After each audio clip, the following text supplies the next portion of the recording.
ciidanka booliiska Soomaaliyeed oo ku jira diyaar garowga sanad guurada 75aad ee ka soo wareegtay markii la aasaasay ciidamada ayaa tijaabadii ugu weyneed ee diyaar garowgooda ku soo bandhigay xarunta tababarka ciidanka booliiska Soomaaliyeed ee General Kahiye Ex Iskolo Bluzia sareeyaasha saraakiisha saraakiil xigeenada iyo noocyada kala duwan ee ciidanka booliiska ayaan u kala harin diyaar garowga taliyaha ciidanka booliiska Soomaaliyeed sareeya gaas Bashiir Cabdi Maxamed ayaa ciidanka salaan sharaf kaga qaatay barxadda dugsiga tababarka ciidanka booliiska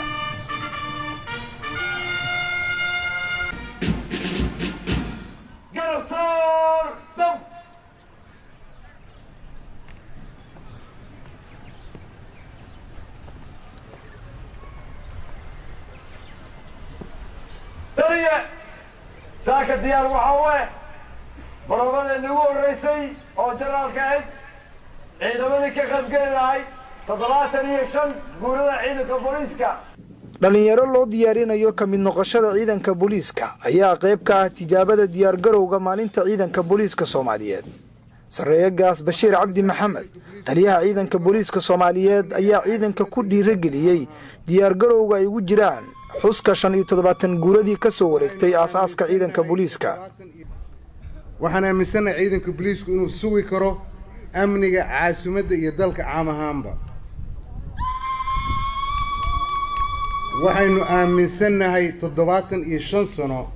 75 guraagii dabaaldega ciidanka booliiska Soomaaliyeed aasaaska ciidanka booliiska inaanay khibradaas iyo waaya aragnimadaas aanay naga maqnayn waxaanu aaminsanahay in ciidanka booliisku dalka leeyahay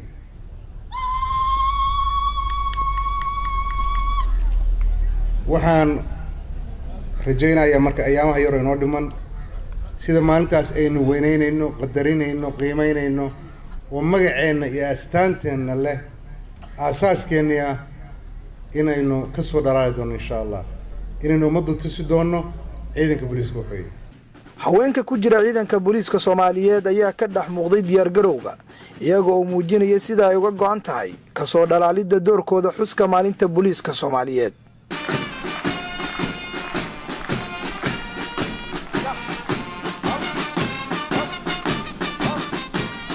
17 maalmood ayaa naga xigta